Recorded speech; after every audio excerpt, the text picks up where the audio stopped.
Welcome to the Hamsey Analytics Daily Market Commentary. I'm Paulo Navarro. Today is Tuesday, October 23rd, 2012.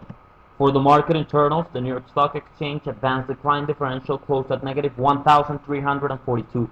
Nasdaq advanced decline differential closed at negative 705. We had two new 52-week highs for the S&P 500 and seven new 52-week lows for the S&P 500. For the volatility, 450,000 contracts traded on the VIX today, with 89 million in total premiums paid. For the dollar-weighted put-call ratio in November, we saw a 0.61 reading, which is neutral with 48% of the total premiums paid, and in January, a 1.2, which is neutral with 32% of the total premiums paid. Here we have the daily chart for SPX. We are down 1.44% or 20 handles for the day. Very negative action here on the market so far overall. And here we clearly are oversold in the very short term. We touched negative 3 sigma and bounced off that level intraday. Now let's go to our moving averages chart. Here we have our support and resistances, and we clearly broke that resistance we were having some time holding here. This upward trend line, 55-day moving average on the March and April top. We hold here a couple of days last week. The day before yesterday we closed at the 55-day moving average and our upward trend line. Same for yesterday, and today we just went out. Nothing cared about. The market just sold off pretty hard after EPS season being kind of okay but not that good, and also Spain got downgraded last night, a couple of regions, so that was not positive overall. As for here on the market, we're looking maybe for 1400 and even 1393. That's gonna be a lower target here.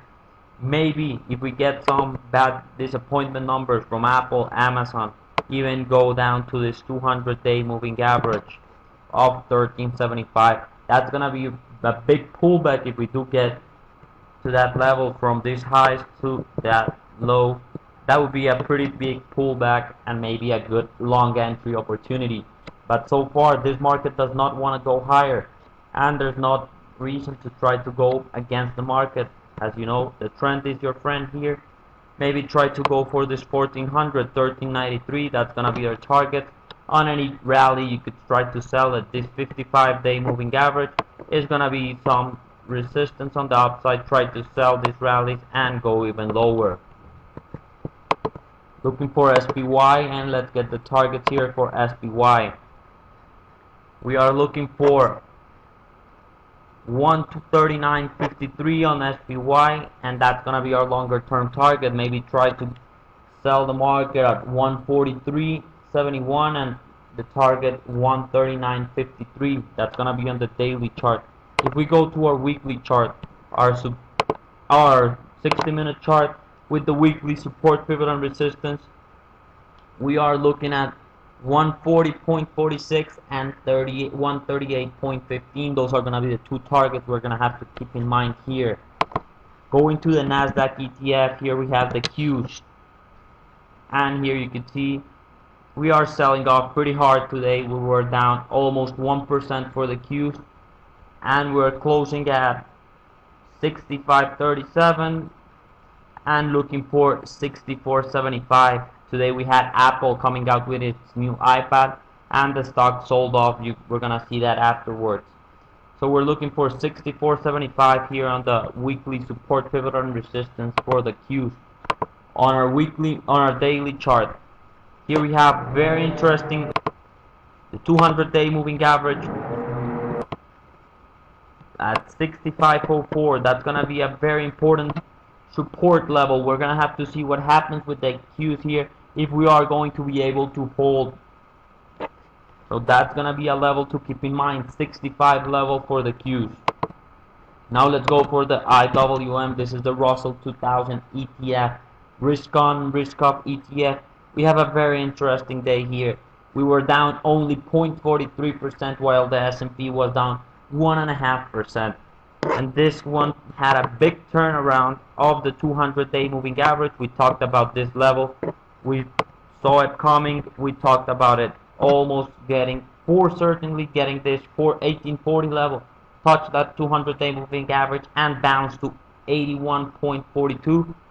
Pretty good reversal here on IWM. We're gonna have to see if we continue to go up, maybe test this 82.50s and even go to this 83 level, which is the 55 day moving average.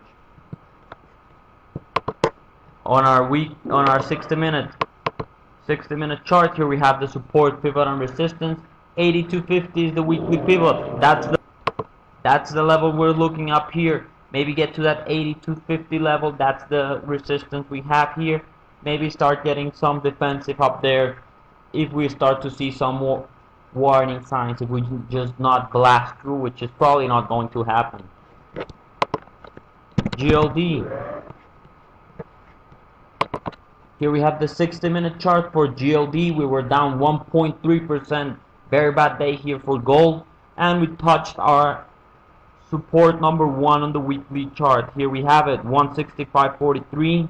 And now we're looking for 164. That's going to be our next lower target here.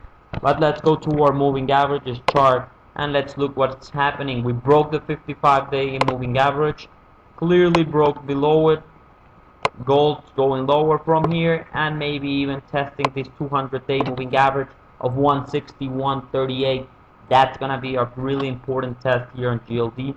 We have been talking about maybe trying to get long here of this 55-day moving average. Well, today we broke that, and now we're trying to look maybe getting to that 161.40 level. That's gonna be important. That is the real test. This is the 200-day moving average. If we get here, we would have a very big significant pullback, around 10% or so, and maybe not try to rally back again to try to break this 174 level we talked about. Very important here on GLD. We have a special offer by TradeStation. Get your HAMSI Analytics proprietary indicators paid by TradeStation. Contact Active Traders office in Chicago, Peter Albino, at the number listed below. Have a great day, and I'll talk to you tomorrow.